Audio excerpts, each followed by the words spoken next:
아름다운 풍광을 자랑하며 희석객들의 휴양지로 정평이 난 바닷가 마을.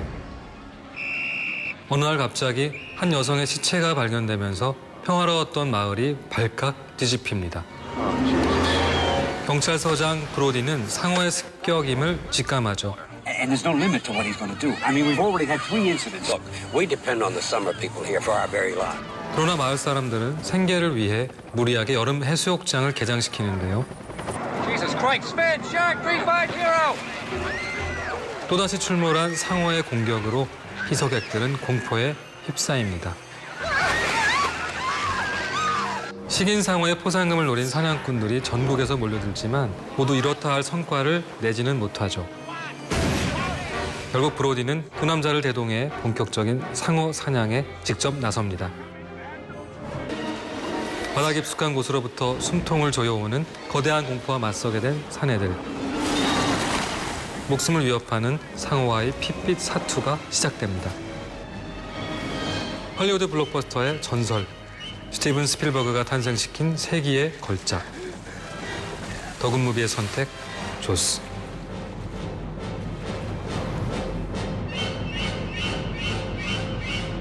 안녕하세요. 시네21 편집장 주성철입니다. 영화감독 민규동입니다. 조스는 영화의 역사에서 처음으로 흥행 수익 1억 달러를 돌파를 한 작품인데요. 사실 과거에만 해도 여름에 영화가 개봉하면 흥행하지 못한다고 하는 속설이 있었죠. 그런데 조스 이후로 썸머 블록버스터라는 표현이 아주 일반적으로 자리 잡게 됐습니다. 이렇게 일상화된 단어인 블록버스터가 사실 스티븐 스필버그의 조스, 이 영화로부터 생겨난 신조어라는 사실을 아는 사람은 많지 않을 것 같습니다. 이 영화가 78년도 작품이니까 블록버스터의 역사가 딱 40년 됐다고 볼 수 있겠네요. 저는 지금까지 조스를 셀 수 없이 많이 봤는데요. 지금 다시 꺼내봐도 이 조스는 흠잡을 데 없는 최고의 오락 영화라는 생각이 듭니다. 대부분 걸작들이 특정 이미지를 사적으로 점유하는 그런 특성들이 있는데요. 이 영화도 상어를 인류 최대의 정말 공포스러운 존재로 각인시키는 데 큰 역할을 했습니다. 그러니까 조스라는 단어가 스티븐 스필버그가 만든 한 시대의 최고 보통명사라고도 볼 수 있겠습니다.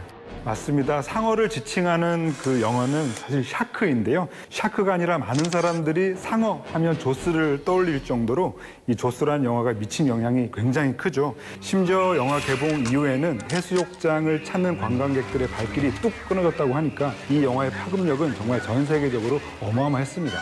조스의 주된 내용은 바닷마을을 습격한 상어를 물리치는 이야기. 이런 아주 단순한 내러티브인데요. 이렇게 간단한 내러티브를 아주 폭발적인 서스펜스로 몰아붙인 감독의 연출력이 대단한 영화입니다.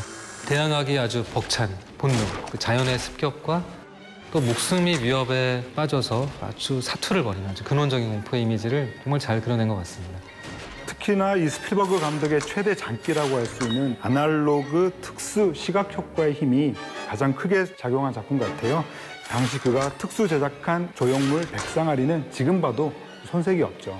식인상어의 추격전을 둘러싼 그 인물들의 심리 묘사도 또 상당합니다. 대형 참사를 막으려는 주인공. Take the stuff back to the office and get to work on those signs. Beach is closed. No swimming. 그리고 그것을 은폐하려고 하는 또 다른 세력. Martin, you gonna shut down the beaches on your own authority? We're really a little anxious that you're rushing into something serious here. 이 둘의 대결이 향후에 만들어지는 많은 영화의 클리셰로 쓰이게 되죠. 네, 그처럼 조스는 후대 그 영화 감독들에게 아주 지대한 영향을 미친 작품이죠. 가장 대표적인 예가 에이리언이라고 할 수가 있겠는데요. 정체불명의 괴생명체와 인간의 사투라고 하는 스토리텔링, 그리고 에이리언의 무시무시한 치아 외형도 조스와 꼭 닮아 있죠. 실제로 에이리언 제작 당시 마케팅 포인트가 우주의 조스였다고 합니다. 네, 국내에서도 그런 예를 많이 찾아볼 수 있는데요. 대표적으로 봉준호 감독의 괴물을 예로 들 수 있겠습니다. 봉준호 감독이 첫 번째 교본으로 삼은 영화가 바로 조스였다고 합니다. 괴물의 정체를 알리려는 주인공과 불에 추워? 어머니 되게 북쪽이 있대요. 또 그거를 막으려고 하는 정부. 둘의 대결이라는 지점도 전체적인 스토리와 플롯상에 있어서도 조스랑 굉장히 비슷한 면이 있다고 볼 수 있죠. 이 작품에서 공포를 이끌어내는 방식은 아이러니하게도 보이지 않는 것에서부터 시작합니다. 사실 조스는 상어를 굉장히 기대하고 볼 텐데 영화가 80분이 지날 때에서야 겨우 상어의 실체를 보게 됩니다. 제작 여건 때문에 그렇게 된 거긴 한데 그 조건을 충분히 잘 활용한 방식이라 생각이 들고 실제 상어가 전체적인 모습을 보여주는 횟수도 굉장히 제한돼 있죠. 초반부터 중반까지는 삼각형의 등 지느러미가 등장하는 것만으로도 이 관객의 공포는 극에 달하기 때문이죠. 그렇게 극적인 긴장감과 현장감을 또 선물해 준 데에는 화려한 카메라 테크닉도 있다고 볼 수 있겠습니다. 이 영화에서는 그 바다 밑에서 보이는 상어 시점의 연출이 굉장히 돋보이는데요. 관객은 알고 있는데 등장인물이 다가오는 걸 모르고 있다는 그 서스펜스가 아주 매 순간 충격적으로 다가옵니다. 내가 바다 수면하고 최대한 붙어있는 독특한 카메라 앵글, 이런 게 러닝타임 내내 아주 물의 공포에서 벗어날 수 없게 만들어줍니다. 스필버그가 상어의 공포를 조성하는 데에는 이 카메라 테크닉만큼이나 사소한 소품들도 잘 활용을 했죠. 이 상어가 직접적으로 모습을 드러내지 않는 장면에서도 부서진 방파제의 파편이나 물 아래로 가라앉는 부표를 통해서 이 상어의 압도적인 파워를 상징적으로 잘 전달하고 있습니다. 그 상어의 직접적인 액션보다 상어로부터 받게 되는 리액션을 보여주면서 얻는 효과인데요. 좀 더 보태자면 상어 습격으로 부서진 배, 파편들, 그리고 처참히 희생된 시체들 볼 때 깜짝깜짝 놀라고 아주 임팩트 넘치는 시각적 공포를 선사해주죠. 조스를 이야기할 때 결코 음악을 빼놓을 수가 없죠. 빠밤, 빠밤. 이렇게 진행되는 음악을 모르는 사람이 지구상에 과연 몇이나 될지 모르겠어요. 아직까지도 위험 신호의 대명사처럼 사용되고 있는 음악인데요. 제가 볼 때는 20세기 최고의 테마곡이라고 해도 과언이 아닐 것 같습니다. 그 음악을 만든 장본인은 바로 존 윌리엄스죠. 아주 영화 음악의 거장인데요. 조스 음악뿐만 아니라 그 유명한 슈퍼맨,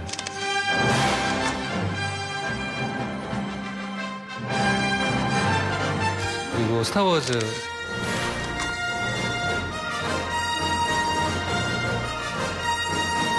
인디아나 존스까지 셀 수도 없는 수많은 유명한 테마곡들을 많이 만들어냈죠.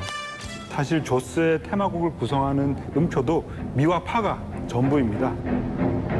이것은 상어의 심장 박동을 표현을 한 것이라고 해요.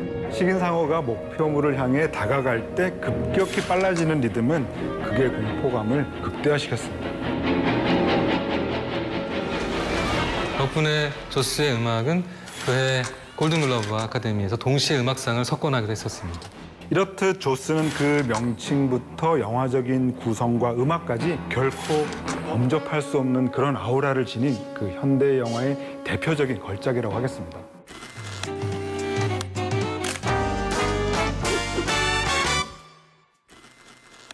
영화 조스에서 가장 탐나는 한 씬은 사내들이 서로에게 자신의 무용담을 자랑하는 장면입니다. 식인 상어를 사냥하기 위해 모인 세 남자. 느닷없이 바다에서 겪은 무용담을 늘어놓습니다. You worry about you. Just put your hand underneath my cap.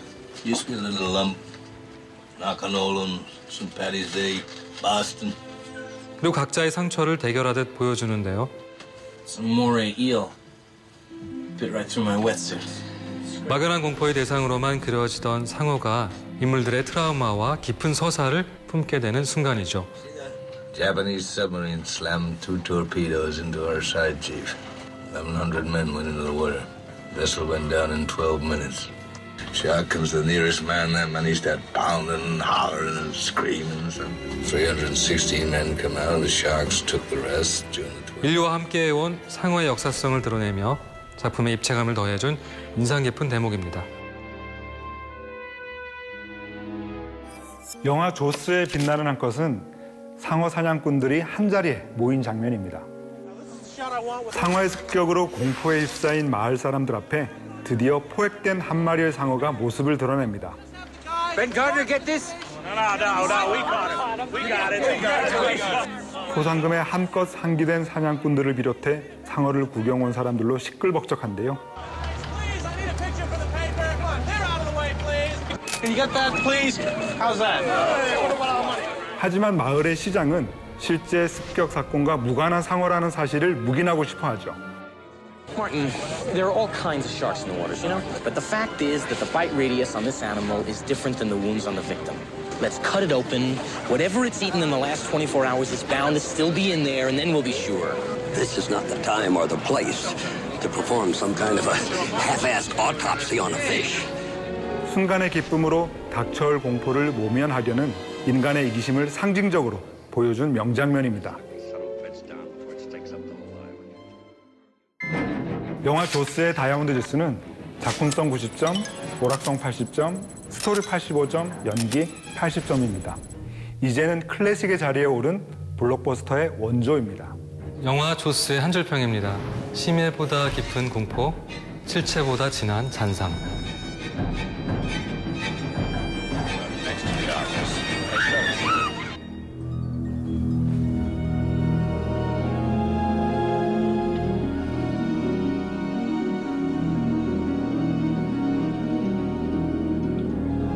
지금까지 저희의 선으로 다채롭게 소개해드린 이야기들을 떠올리시면서 채널 CGV에서 방송되는 영화 조스 함께 하시죠.